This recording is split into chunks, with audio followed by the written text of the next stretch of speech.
Mr. Sandeep, welcome to the show. We would like to know more about NEPRA. Was started, I think, 18 years ago, and we would like you to recollect its journey from your perspective as an entrepreneur, and how has been the journey for so far for you, and what kind of impact are you creating in the industry? I think NEPRA Resources is like a child for us, because we started 2006, did a lot of research and all that. We started commercial operation in 2008. Uh, Between 2008 to 2024, it has evolved and grown into a significantly large player in the space. But we started doing few hundred kgs per day, doing manual sorting on the ground, trying to understand customer perception, working on technology from day one, and the technology along with the business has become a full stack ERP for the waste sector.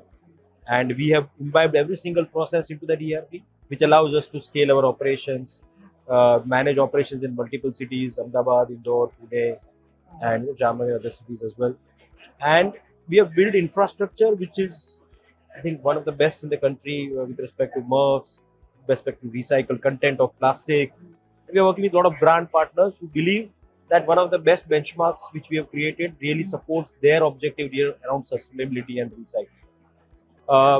The whole journey, probably, more downs and few ups, but the ups have always been higher than the downs. So fortunately, we have grown as an organization. We have evolved, created a zero waste to landfill model. Since last 6 years, we have been zero waste to landfill, and probably, all the ingredients related to the success of Swachh Bharat and recycled content promise, or the need of the sector which is there, we are well geared up for it. So, having that kind of journey of 18 years, you're able to build an organization from scratch to really achieve all the stakeholder objectives, aligned to the national goals and policy, and requirement of all the stakeholders are met. So I think I'm very happy with where we have reached. Probably always there was that something more is left, Yes, there is some more to do, which you will see next couple of years what's left. But NEPRA is now and more of an quite mature organization in the sense of value chain and partnerships, etc. Right. So when you started out in 2006, the waste management industry and the recycling industry wouldn't have been this mature as it was. Earlier it wasn't having that mature. So you might have faced a lot of challenges. Probably you pioneered a lot of stuff, a lot of the aspects of waste management.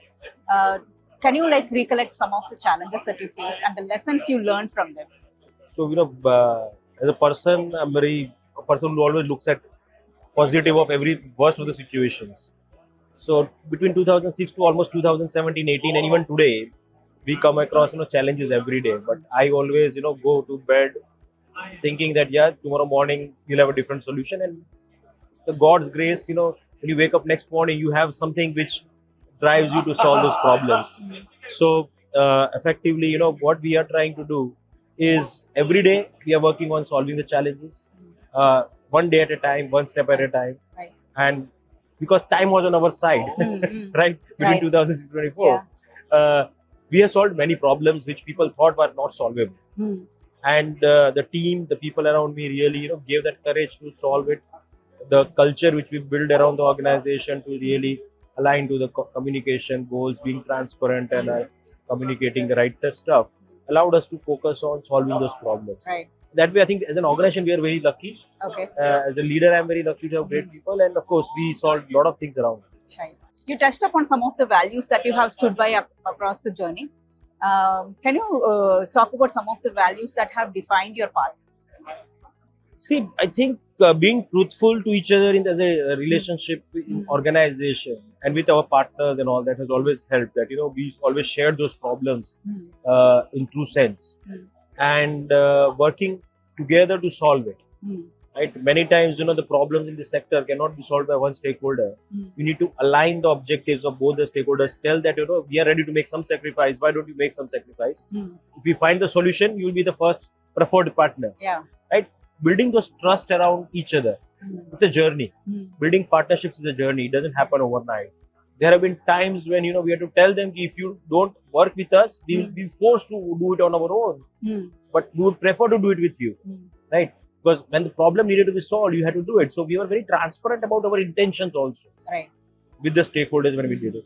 So probably those things have mattered a lot because this sector is very opaque. People are very think lack of trust really exists between the whole value chain. Yeah. So building that trust and partnerships is something which we really focused on big time, and bringing transparency through technology, process controls has helped a lot. Right. Everything has worked simultaneously. Like you have to focus on building trust. You have to focus on technology.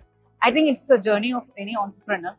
Would you like to give advice to the budding entrepreneurs who want to enter the waste management and recycling industry? See, when we started, challenges were quite different, and magnitudes were very different because people did not know what we were doing. Today, at least the ecosystem, the rules, policies are in favor of any entrepreneur if he wants to enter into the space. Yeah. So what we are seeing is probably this is the best time to get into this space because sustainability is the future. Waste management is just at the tipping point for further growth. Yeah. So what my advice would be, just get in there, start making the difference, do it the right way, because sometimes that route might be a little bit tougher, but that's the right way of doing waste management. And I think the whole ecosystem is now going to be supportive to each other. Right. Speaking about, since we are at PRS India, would you like to comment on how the future of plastic recycling industry will be in India and maybe across the globe as well? It's going to be getting very interesting in the coming times, because plastic industry has been talking about recycling and other stuff for quite a number of years. But the rules are now kicking in March 2025, where the recycled content demand is going to be at least 30% of the overall consumption. Now, is the recycling industry ready for it? Probably not, right? But there is a lot of momentum happening there. The worry around raw material is going to be one of the key factors. That input material for a lot of projects would always be a challenge for some time to come. But the technological innovations with AI and robotics and all, where Sanjeevani will play a significant role in creating the right kind of input material for recycling industry, aggregating and bringing the informal ecosystem into the main formal ecosystem is going to be one of the key things which will really bring that change. And I believe the present scenario, what's happening around us, the whole ecosystem is now going to work towards creating partnerships where the recyclers will come together, aggregators will come together to really source those raw materials which will be required for their business. So we'll see a lot of disruptions happening. We'll see a lot of innovations happening. We'll see a lot of opportunities for investments and growth happening in this space in the coming years. And the pace of that is going to be very fast, unlike all these last years. So the speed of investments and innovation is going to be very fast in this space. Is the policy changes and maybe the infrastructural changes, this is supporting the industry to meet all these challenges? See, I think government and the policy has been very positive in both sense. Government is listening to the changes and the challenges both, and it has been very frequent changes which have helped bring that kind of confidence. Right. So I believe yes, it is in the right direction.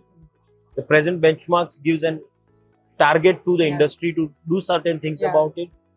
Let's see how the industry responds to the call made by the government, because that's something which the industry has to respond to. Right. I believe the industry is going in the right direction, but of course the pace needs to pick up. We have started a little bit late on a lot of things as an industry, but I think now the momentum is picking up, so we would pick up the track. Yeah. Thank you very much. Thank you.